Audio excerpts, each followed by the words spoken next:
Stephen Taylor is worried about his parents. They live in a nursing home in New Jersey. His father, Walter, has dementia. Though his mother, Joan, is relatively healthy, she does not want to live without him. After all, they have been married 61 years. But the cost of their care is staggering.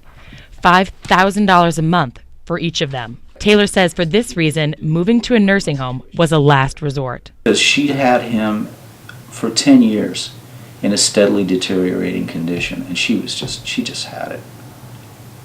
You know, she was just exhausted.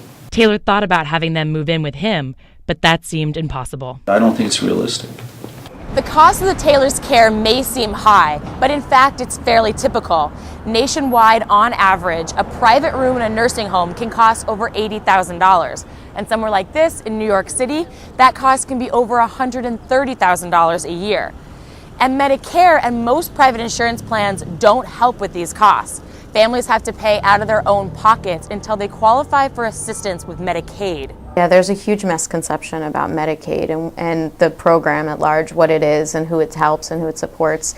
When it comes to long-term care, the middle class needs a safety net. In fact, over 30% of Medicaid funding goes toward helping seniors with the cost of long-term care, including nursing homes. But in New York State, in order to qualify for Medicaid, an individual cannot have more than $14,250 in income and assets.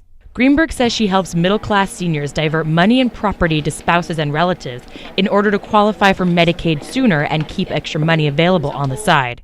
I asked her if it was ethical to put the burden on the taxpayer. From our standpoint, ethics are on our side. Leaving a spouse impoverished because of the extremely ruinous cost of a nursing home could completely wipe out somebody's life savings in such a short period of time. And what about putting money aside just for future inheritances? Well, it would be nice if at the end of the day there was inheritance for family members.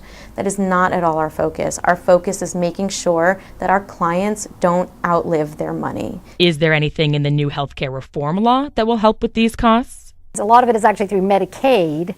But rather than putting people into a nursing home, it allows people to remain outside and live in their homes. And the hope is that that will actually cost less money and allow them to have a better quality of life. But it doesn't really change the fact that they still have to spend down into Medicaid to get onto it.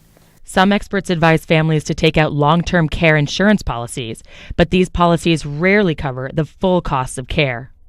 Taylor says there's one thing he would have done differently to help with his parents' finances. I would have gotten involved in my parents' care a lot sooner than I did. But for now, Taylor waits for his parents to go through their savings. Mary Alice Parks, Columbia News Tonight.